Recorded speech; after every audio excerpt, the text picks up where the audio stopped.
So not really sure what happened just there. I was getting a couple of notifications during that first hour, kind of letting us know like the connections isn't necessarily stable. Mhm. So it did go down for a quick second, but we did get it right back up.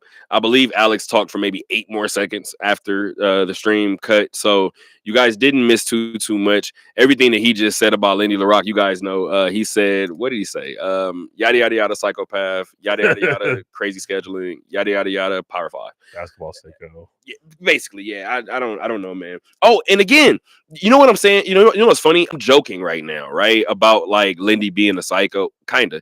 Like about Lindy being kind of crazy about the way like how she's like just methodical in terms of the game of basketball. When I did that story with her husband, right? I said I was like, I try to because I have Lindy's number, and you don't have all of these coaches' number, all of these players' number, and I know you know, but when you build these relationships with these certain coaches or players, there's still a boundary, right? Like you want to be sure, like, I've texted Lindy at 9 before about her about her collegiate coach, about Tara Vanderveer, right? And I thought about it. I was like, as long as I'm talking basketball, I think Lindy will talk back. And during that interview with her husband, I thought about it and I was like, Dan, does she ever cut it off? And he was like, there's sometimes we're in bed and I'm looking over at the side of the bed, like, Lindy, cut it off. Like, stop. And he was like, I don't know. He was like, she's just wired differently. And he said he's not necessarily gonna say too much. He's like, because he loves basketball. Mm. So they'll be matching wits. And I'm just like, oh, this sounds amazing. Like, this sounds fire. Like, y'all in there just matching wits over there going through the scouting report. I like it, right? But again, this is how you produce these Baylor games, these Northern Iowa games, these Cincinnati games. These are going to be huge opportunities for this Lady Rebel group, and subsequently, obviously, Lindy LaRock as well. Josh Pastner, first season. Here's the interesting thing. Shout out to my guy Tashawn Reed, who took a job with the Washington Post, and he's going to be covering the Washington Commanders now, right?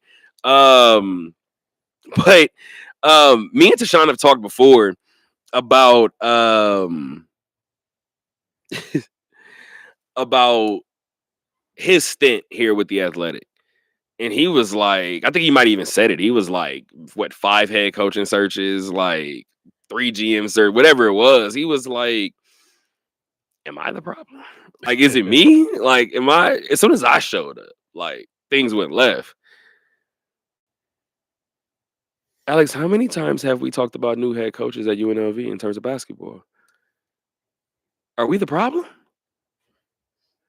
No, it's not us. I'm tired. Not us. I'm tired of like me. I'm gonna be honest.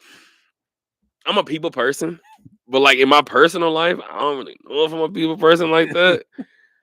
I'm so tired of meeting new head coaches. You don't like going to Strip View Pavilion and seeing the red carpet roll out and hear the I fight I song. do when it's a selection Sunday on the back end of it. Hmm. Not for who. If you're not from Vegas, you have no idea if that hit hard or not. That's the funny part. But no, in all seriousness, like I remember what Tony Sanchez said. Tony Sanchez knew he was he was out the door 2 games before, right? And Gabe McCoy talked about it and was like, "We took it as disrespect. Like you got rid of our head coach. We went out there, we rallied behind him, whatever, whatever." I remember out the door how graceful Tony was in the sense of saying, "Whoever the next guy is, I hope they give him time." The next guy was Marcus Arroyo, but I mean, it just kind of is what it is. But I think about that a lot. I don't know that I would have gave I might have had the Antonio Pierce reaction. Good luck. I'm not there, but good luck. Like, have fun, I guess. Like, I'm not mad at an approach like that, especially depending on the way it ends. And Tony Sanchez's tenure here at UNLV didn't end well. So I think about that a lot, right? And TJ, you get the feeling that they would have gave him some time. Desiree would have gave him time, right? But usually when you get coaches like that, they're on a timeline. And their timeline may not necessarily match yours. While I understood the argument behind getting rid of Kevin, right? Some games we can't even discuss it. Like it's almost like a spell around here in Vegas. Like that Air Force game is like every time I bring it up, which I refuse to not bring it up. I don't care who the hell you are. I saw that. I was there. I witnessed it. I synced it. I wrote a story about it. Like I had to sit through that, right? UNLV has to go, and I said this before, UNLV has to go through an exorcism. And when I said that before, I said you need to bring in a guy, and this goes back to something that I said earlier in the show.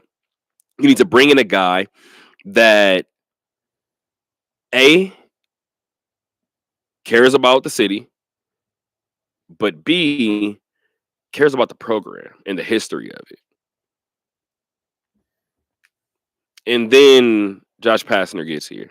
You're gonna have to Google a name for me if you can't remember it. He gets here and he brings in Anthony Marshall. The biggest name was obviously Stacey Augmon. Why am I forgetting Hawk's name, dog? He brought in Justin Hawkins. Thank you. Yeah. Thank you. I'm like, why am I forgetting his name? Me and DC talk about him almost every week, and I have to tell him that. But he brings in Justin, he brings in Anthony, he brings in Stacey, right? Stacey was the icing on the cake. That was the last one. But I saw the first hire and I saw Hawk, and I was like, I love The Office. I literally looked at my little invisible camera in my house and was like, that's all you need. Mm-hmm. Just go get somebody. Get somebody who suited up, somebody who cared to be a rebel. Go get him. Then you go get Anthony Marshall. Now, me just getting here in 2017, I had some people hit my phone and be like, hey, I know you may not know. This is a big deal. Like, I'm geeked about this. So I got people hitting my phone like, no, Anthony being here and Justin? Okay, cool. Like, we might be doing something. Not a single soul hit my phone when Stacey Augmon's news came out. I said, oh, Vegas knows what time it is. Here's where I get a little nervous. I'm with you guys. I think we may be, when the roller coasters start going back and you hear them last few ticks, and then all of a sudden it slows down so you didn't got to the top. And you be like, okay, all right, we about to go. I feel like it's starting to click. So here's the thing. I don't know which stage of the click we're at. What I fear is that we're at the start of that click. Like you said before, what was the first one? We're on that one. So we're just now angling. We're just now getting into the right spot. If UNLV has a game where they get their doors kicked in today, this season, that's part of the exorcism. Mm-hmm. Remember how I said I smell about 500, about 15, 16 wins, somewhere around there? Yeah, that's part of the exorcism. I can see Josh Pastner going out there, this team looking like, not really sure what it looks like on certain nights. I've mentioned it before in terms of his recruiting class. No shot at the roster, no shot at the recruiting class. He had a late start. Yeah. Plain and simple. That's just the truth. If we're looking at the way calendars work, he had a late start. So when this team has all the excitement in the world and wins 15, 16 games and the Mountain West Championship storyline continues, I don't want people to freak out. Give the man time. Right. I mean, and as we've seen the last few years with UNLV, it's always been that 500, 18, 19, maybe 20 win. Right. And especially the last few years with Kevin, there's been so much roster turnover. There hasn't been that base. So as you mentioned, going through that exorcism, you gotta, I'm sure pastors will, wiping everything clean, clean start, blank canvas, gotta put the pieces together. There's gonna be times where the pieces fall off. I mean, I'm just looking at their non-conference schedule. Let's do it. Home. I mean, like this isn't the first game, but home game against Montana. Montana was in the NCAA tournament, won the Big Sky tournament. That could be, that could be like a 12-point loss at home, and I'm sure there'll be people like, oh, they lost at home to Montana. What are we doing? It's like that's part of the growing pains that every coach got to go through, especially the coach at UNLV. They got at Memphis right after Montana. Right. Let's add that too. Right after Montana. Yeah, St. Joseph's, and then they go into this the Players Era tournament with Maryland and Alabama. Hey man. So here's what's interesting. 9 p.m. tip. Rip. I had to take the camera off me. Rip the RJ's print deadline. Like it's not even going to be. We won't even be able to get the halftime. No, I was just about to say you will be about halftime score under 12 timeout. You'll be look at your. Yep, deadline hit. Yep, deadline hit just now, and I'm 7.5 minutes into the game. Web only. Web only. Oh my gosh. I think reporters have the nerdiest jokes, and I'm for all of them. Like I couldn't care less. Going back to what you just said about these games, right? And I'm sure you probably have other ones. There's Stanford on here. There's some games on here. That Alabama game. Josh Pastner said he wants to run, right? We gonna see. Oh, you see, we gonna see. Nate Oates' Alabama team. Hey, dog, we gonna see. I think I saw them score like 90 last year, and I was like, hey, is nobody going to talk about this? Like, we still playing college basketball, right? This is still a 40-minute game, right? Yeah. How they got 86? Nobody cares. All right, fine. Don't worry about it. It was like them, Florida, Tennessee. Every time they played each other. Too. Yeah, Florida too. Anytime those like 3 SEC teams played, it was like, 93-88. It's like. And y'all wanted me to believe that Walter Clayton Jr. couldn't play in the league.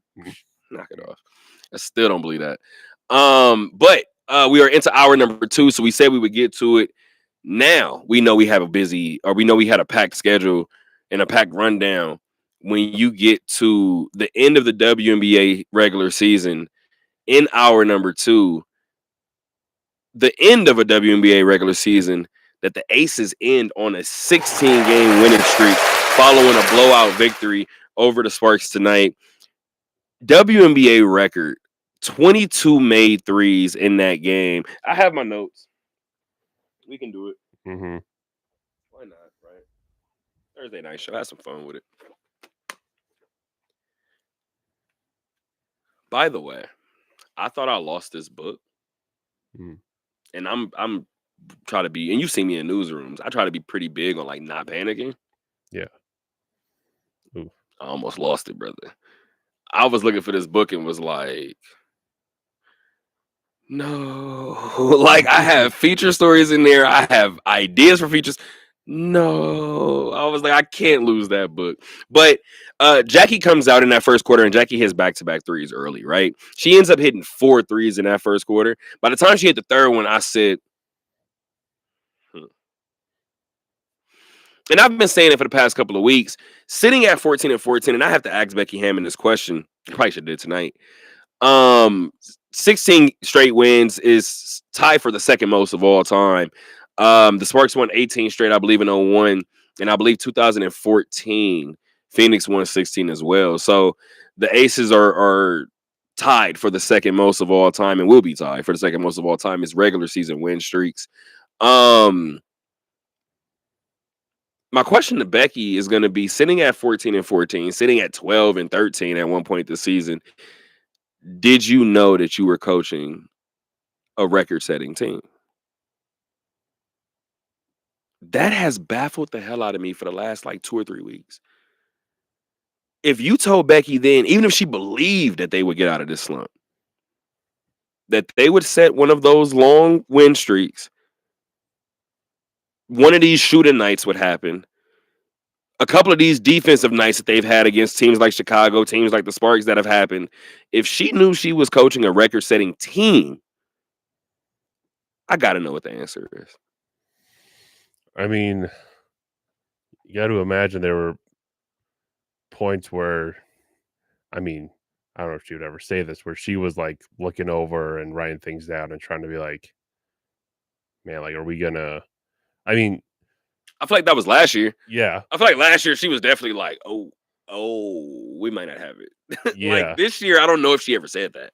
no, I mean, I don't, I mean, especially just got to the midway point of the year, probably thinking like, okay, we still have time, we still have a large sample size of games that we could figure it out. But there were definitely, I mean, I bet there had to been times where she's kind of scratching her head, and it's like, okay, we might be a playoff team, we might get in, but we might be two and done potentially. So I'm sure that she. I don't think she probably would have thought record setting, get all the way up from 8, 9 seed, 9 in the standings to a 2 seed, but I bet I bet with as much as she's been clamoring the drum for Asia Wilson for MVP, you bet she believes like, hey, we're gonna die trying, and Asia's gonna will us, and we're gonna try our best to figure it out. And I'm happy you said that too, right? Because that was kind of the next angle that I was going to take on it. Um, Becky, keep in mind my question to Becky. Did you know you were coaching a record-setting team? I didn't say historic player. I didn't say all-time player. We know what Asia is, right? We know what a lot of these players are individually. This group collectively looked really bad to start the year, right? Now, New York has gone through a seismic shift. However, there was a point in time where I said that this Aces team, if they get to the playoffs, if they see New York or Minnesota in the first round, they won't get out the first round. This Las Vegas team, is presently constructed, is the number 2 overall seed, right? The WNBA playoffs are set. They're the number 2 overall seed. They will take on the Seattle Storm. That actually starts on Sunday as well. They haven't released game times yet. They'll probably do it tomorrow. Actually, they might do it tonight. Regular season's over, so they should do it tonight. Alex, if you got any news, please let me know. But the WNBA playoffs is set. The Aces are the number 2 overall seed. The Aces will start play on Thursday again, or excuse me, on Sunday against Seattle. You have a time. 7 p.m. It's 7. They close the first night of WNBA playoff action from the house. The last 3 games are from the big house at the T-Mobile Arena, but this next one will be from the house at the Michelob Ultra Arena. I'm excited. I'm super geeked. We shall see what it turns into. I have a couple of baseball things to get to, and then I'll get to something really, really important actually that I want to get to tonight. Again, the Aces started the year 11-11. They ended the year 19-3. And that is baffling. Makes it sound like it's a bad thing, right? So maybe I shouldn't say baffling, but it's definitely something. It's definitely something. But let's talk about the Aviators really quick. The Aviators, I wasn't gonna start with the Aviators originally, but let's just do it. The Aviators wrapped up, I believe, right before right before we started, I think, or maybe right as we started. But it was a 6-5 loss up in Reno. It was a walk-off loss. Reno put 2 runs on the board in the 9th inning. Vegas had a 5-run 4th inning. And again, minor league baseball, it happens in the majors too, but minor league baseball is just such a roller coaster. They fall behind 3-0 after the first 3 innings, actually a 3-run third by the Aces. And then they follow that up with a 5-run 4th right after that bottom of the third, only to lose the game in extras. This is something that has kind of materialized over the last couple of months, really. Weeks, really. I want to ask Fran about it. That probably will be what the basis of our conversation this Saturday will be. back end of the bullpen just doesn't like it's finishing games. And this is not a good time to do it, right? September baseball, October baseball, November baseball. We know what this can look like. So the Aviators right now, as I mentioned already, they are in the why am I blanking? They're in the PCL title game already, which actually takes place from Las Vegas ballpark.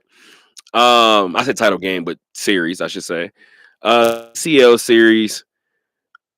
I want to see the standings in live time. I mean, real time, obviously, with so much still happening tonight with guys playing, with teams playing earlier tonight.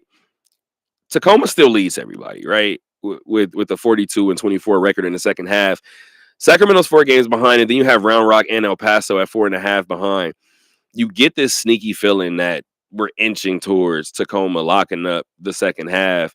I've said it once, I've said it twice, I've said it maybe 3 times. I don't know if Fran Reardon is going to be somebody that says it out loud. I do believe somebody in the locker room might say it. This Las Vegas group went 14-4 against Tacoma this year. So, I mean, not necessarily worst case scenario, right?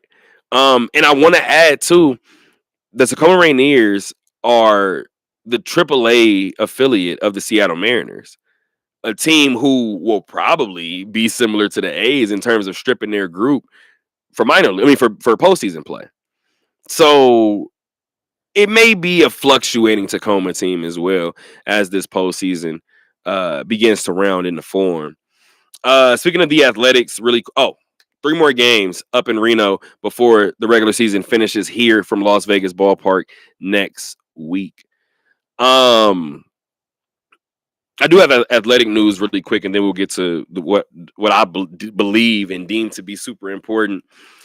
Excuse me. But the Athletics lost 2 of 3 to Boston. Most recently, they were shut out through the first 2 games, a total of 13-0. So I'm not gonna lie, that was kind of more impressive than anything to me in this particular time around, because we talked so much about how much the Athletics kind of have pop in their bat, right? And they have surprising pop in their bat. Carlos Cortez hit his first home run not too long ago. We know what Nick Kurtz is, right? Nick Kurtz is a lot of people's rookie of the year. So Shea Langoliers actually just hit 30 home runs for the first time in his career. So it's a lot going on in that Athletic lineup. And Boston blanked them back-to-back games, 7-0, 6-0. And then Boston loses 5-4 on a walk-off hit that ends a 54. And maybe I want to check this right too. Where are we at? Because where's the streak? Nope, I need the number.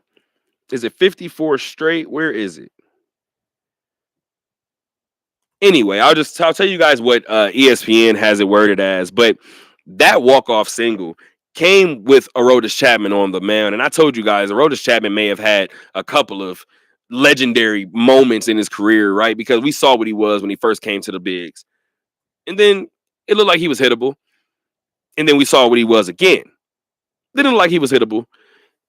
And then Aroldis Chapman has been absolutely unhittable for what ESPN is calling 7.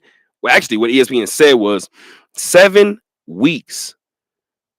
7 straight weeks without giving up a hit. And the Athletics were the ones to break that streak. Of course it was. That's what you had penciled in, right? In Sacramento, too. That's what you had penciled in. It's the only thing that makes sense. So if you were in Sutter Health Park, you watched history come to an end. So there goes that. Like you said, inside of Sacramento. But no, in all seriousness, the A's are still 2 games out of the 4th spot. And this is, like I said before, you got to appreciate your small wins with the A's. And I think the A's are going to catch the Angels. They're 2 games behind the Angels as presently constructed. Tonight, they sit at 67 and 80. 2 more losses and they will be under 500 guaranteed. So we'll see what happens with this group the rest of the way.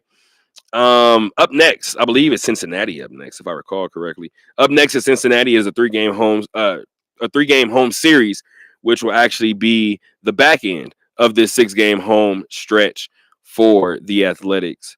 This 3-game series with Cincinnati begins tomorrow at 7:05 p.m. So won't be locked in on the start of that one. I feel like I'll be somewhere else. But this other news I want to get to is something I'm just gonna play.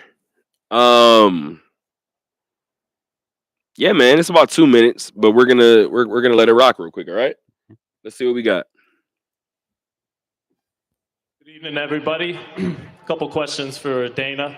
Dana, this fight, as you said earlier in the week, is set to be the 3rd highest gate in combat sports history, the 2nd biggest gate you've promoted alongside Mayweather-McGregor. The top 5 gates in combat sports history come in boxing, and they come in the last 10 years.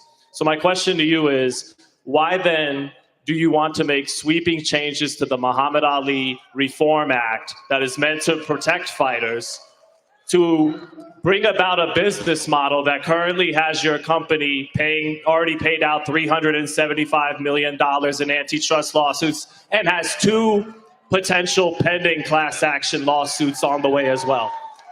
Well, this is obviously a long discussion. If you want to talk to me about that, set up an interview. This isn't about me and my business. It's about these 2 guys on Saturday night.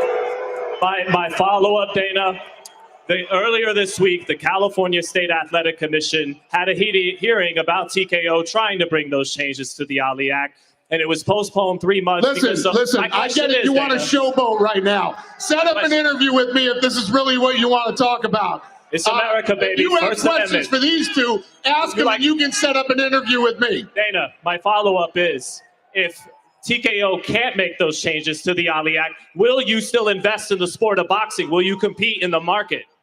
Listen, if you want to be an asshole, let's do it in private and we can do an interview. Yes or no? If you want to showboat, I get it. If you have questions for these 2 that are fighting on Saturday, that's a different story.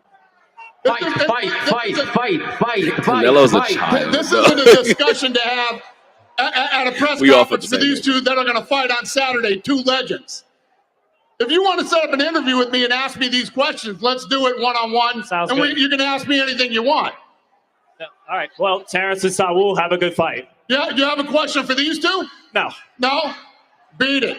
Go ahead. Who's next? So, first of all, if you know that voice, that was Sean Zattel, friend of the show, friend of the company, brother of mine. I actually talked to Sean tonight, and I'm big on this industry. I'm big on this career, or I'm big on this as a career. I called Sean to let him know, and again, we don't do this job for admiration. We don't do it for the attention. We don't do it for that, right? Some people do, but knowing him, he doesn't do it for that. And I called him and I told him, I was like, a couple of things I want to tell you. Way to stand your ground. Way to stick to your gun. So I wanted to wait before I did that, but extremely proud of that, because I think what happens is, and this is what's interesting too.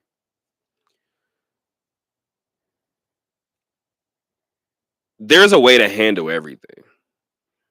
And for Sean to go up there and say, Dana, you just said it. So this is the funny thing too. When you learn certain things in debate, I don't know if Sean's ever taken debate. You learn certain things in debate that teach you to disarm your opponent. And usually as soon as you start talking, theoretically, right?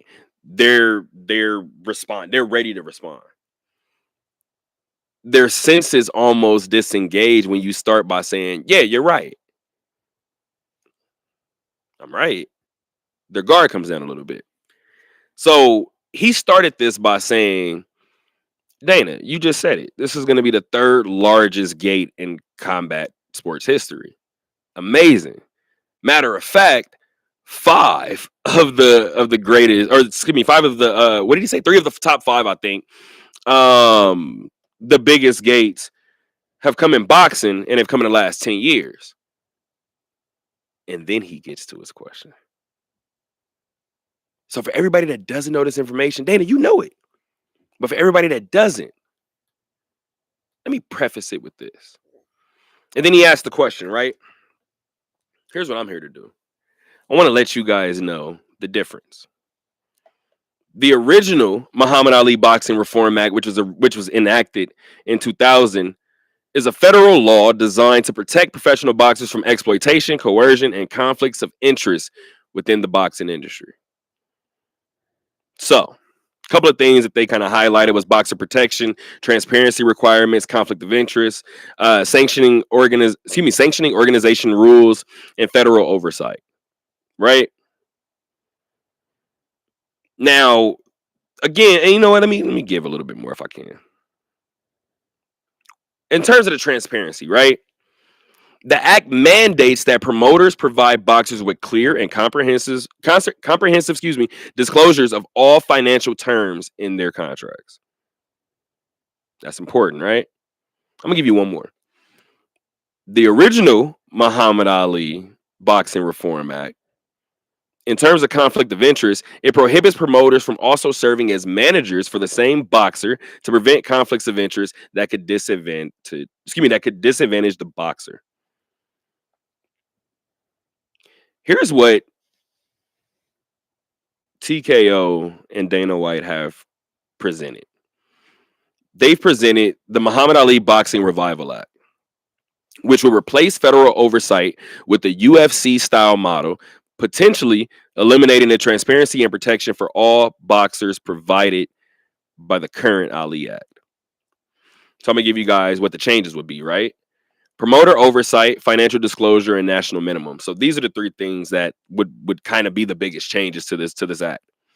In terms of promoter oversight, instead of a federal firewall, a UBO, and again, UBO, I'm gonna go back and read it exactly what it is. Unified Boxing Organizations, right? Instead of a federal firewall, a UBO system would allow promoters to control rankings, titles, and matchmaking, which essentially mirrors the UFC's model. Financial disclosures. The Ali Act mandates financial disclosures to athletes. The UBO system will remove these requirements, potentially leading to less fighter pay and transparency. Final one is national minimums. The bill proposes national minimums for boxer pay of at least $150 per round, $150 per round, and health coverage up to $25,000. But critics argue that this figure is too low for most fighters and it lacks transparency. Do you know what all of that told me? What? What did it tell you? That these questions need to be asked. Yeah. And these questions need to be answered. Mm-hmm. So again, kudos to Sean for standing in the face of that. And you know what's interesting? We don't do this for admiration, right?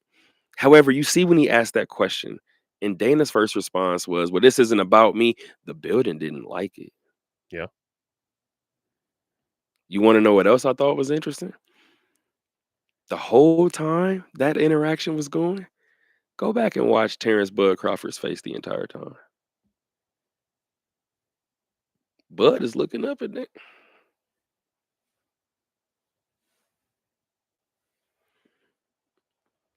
I know some boxers that want to know the answer too. Like I told my dad, here's the thing. Can anybody argue that Dana's system works or doesn't work? I think the proof is kind of in the pudding, right? Like Dana has sold cage fighting. That matters. This is what's interesting too. And I'm not knocking Dana. I'm actually giving him credit. But when he said that there's no gag order on these fighters to talk about their fighter pay, Dana, we are in the fight game. Majority of these fighters aren't going to talk about their pay until they're done. It's just, first of all, it's an ego thing. Like, I don't think a lot of these guys are going to do it. They're making enough for them. So let's just say that a fighter comes out and they say they made $80,000 from this fight. And another fighter comes out and say, that was a championship fight. You made this.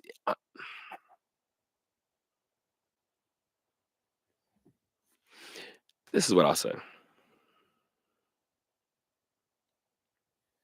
And I know I hate doing this, and I do it sometimes, but I hate doing this. I'm going to give you guys homework. If you can, it was in December. 214? Can you do me a favor? Can you look up UFC 214 and tell me who the main event was? 214. It was John Jones and Daniel Cormier. Okay, so it wasn't that one. And then can you look up Ronda Rousey and Amanda Nunes? You can actually just do that. But go look at that fight or that paper. Go look at that card. And I believe the numbers for that particular pay-per-view came out. And Cody Garbrandt and Dominic Cruz fought in a title match in the co-main event. I believe both of them made $235,000. And let's just say I'm wrong on the numbers. This is the difference, though. I believe when the women fought, it may have been $100,000 less dollars. They're fighting for a championship as well, and they're actually the main event. So just from a boxing standpoint where the money is already kind of fucked, why would we usher in another situation where not only is the money more fucked, but one person oversees it? Now, again, this goes back to Dana's point. Maybe it's fucked because you have so many people overseeing it. But I also remember when Dana White first started I don't want to say first started, but when Dana White and Tito Ortiz was taking off, right? Dana was Tito's manager. But you also run the company. Let's go ask some of those UFC fighters from back in the day if they felt Tito got leverage in that situation. So the original Muhammad Ali Boxing Reform Act, it's to prevent the conflict of interest. Now, while I agree Dana has been successful in it, I think with an industry as corrupt as boxing can be, it's worth asking the question. And one thing I will say, and I will end it with this: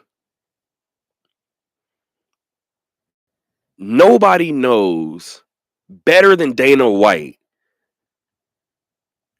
how vital it would be, and it needs to be, if he plans to be in boxing, to communicate with boxing fans. So the questions have to be answered, and they have to be answered in a non-controlled environment. You gotta get out of your body a little bit. And I know millionaires, and I don't know if he's a billionaire yet, but he probably is well on his way. Millionaires and billionaires don't like getting out of their body very much. Dana's gonna have to get out of his body and ask these boxing questions. Would he rather it be a round table of boxers? I could think of a couple different ways we could do the interview. And again, I like Dana's system. But when Sean asked the question about antitrust lawsuits in terms of guys who, and then you have UFC fighters who also talk about post-career not being able to get health insurance, not being able to get surgeries covered. And the UFC just sold for what? 307, what? Again, I think all of these questions are valid in being asked. And I think it's pertinent that they're answered. I couldn't wait to get to that. I again, kudos to Sean. Like, people like to think that we talk about free throws and layups all day, and it's not roses all the time. And the funny thing is, Sean could have absolutely got up there and been like, Canelo, are you going to work your jab? Dana, that shit takes guts. Mm-hmm. It takes gall. It takes gumption. It takes balls. I seen a boxer actually tweet Sean and say real Brooklyn shit. See a lot of tweets supporting Sean. It is what it is. We know this industry better than a lot of people. I could see if Sean went up there and said something wrong. It's everything he said is valid. Do with that what you may. What we got? I got my dad's tip in, and we can get out of here for the most part, brother. My dad found. Oh, by the way, my dad confirmed. And if you watch the show on Monday, it sounded like I could not read when I was reading my dad's tip in. And halfway through, I said, "You use text to talk." He texted me after the show to confirm he did use text to talk. I said, "You better go tell that damn chat." Like, because nobody said anything, but I was like, I know people were listening. Like, he's stumbling. He's shifty right now. And I already read fast. So I already stumble sometimes just on the nature that I read fast and I talk fast, right? My dad had me, and this is what gave it away. My dad was talking about a horse race.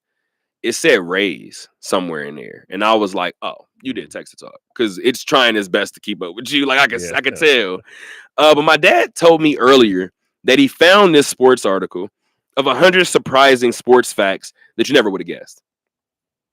He said he went through the first 20. My dad has 4 for us. You ready? Yeah.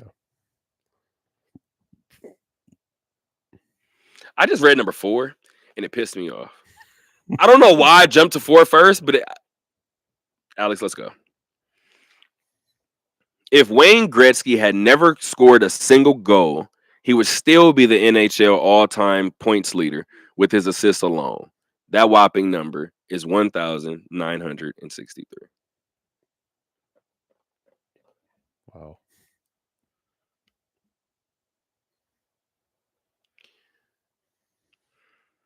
Sidebar to my dad's tip in. Because we talk about, he's talking about Wayne Gretzky in this first one, right? Staples Center. I'm going to forever call it that. Staples Center. You know I'm a stadium guy.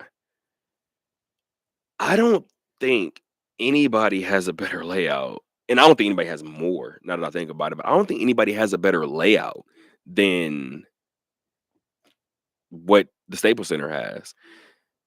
In terms of the Kobe's, the Magics, the Kareems, the Shaqs, the Gretzky, the Chick Hearn. You walk, and in the way that they're kind of spaced out, you kind of just walk through them. You kind of just walk around. The fact that Shaq is where he is, it's like, okay. But Gretzky gets lost in that a lot. And that's why I want to bring that up, right? Like, you kind of walk around and you realize kind of halfway through, he's right there. Like, perhaps the greatest individual talent of all of these statues is right here in the middle of it. Number 2, there are only 18 minutes of action in an average MLB game. Alex, why do we like the sport? Apparently, there's only 18 minutes of game action in an average MLB game. Number 3, the world record for the most number of nonstop push-ups is 10,507 by Minoru Yoshida of Japan. Okay. I kind of want to see what that person looks like now. Like, if they did 10,000 push-ups in one sitting. And this last one that pissed me off, are you ready for it, sir? Yeah. Until 1936, there was a jump ball that took place at center court after every single made basket.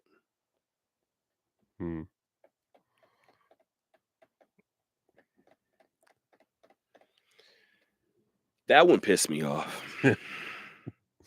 That's the one. Because you know what's funny? You know when they say, like, if you put Kyrie, like, in front of, God bless the dead, if you put Kyrie in front of, like, Jerry West, like, Jerry would look at him and be like, where'd you get him from? Like, where this looks a little different. You put Russ in front of Pistol Pete Maravich, he's a witch. Like, I don't really know what this is, right? I think I would have been that guy in 1936. I would have been that one guy to be like, well, why don't we just keep letting them play? Like, why? After every single made basket, what are we doing? You know what it sounds like right now? And I don't know how this would work, but it's almost like, and this is how idiotic it sounds to me. It's almost like, because I'm a pool player. I play pool. It's almost like, and I've done this before. Every time you make a ball, you take the other person's ball out. This game is never going to end, is it? Mhm. I think about 3 baskets into a 1930. What is it? My dad said it changed to 36. 3 baskets into a 1935 basketball game. I'm gonna look at you and be like, so if we get out of here right now, we can still hit the bar. Yeah. Are you fucking bro? I don't know about you guys, but I'm ready to go home on that note. From me, from Alex. Until next time, gang. Keep on talking.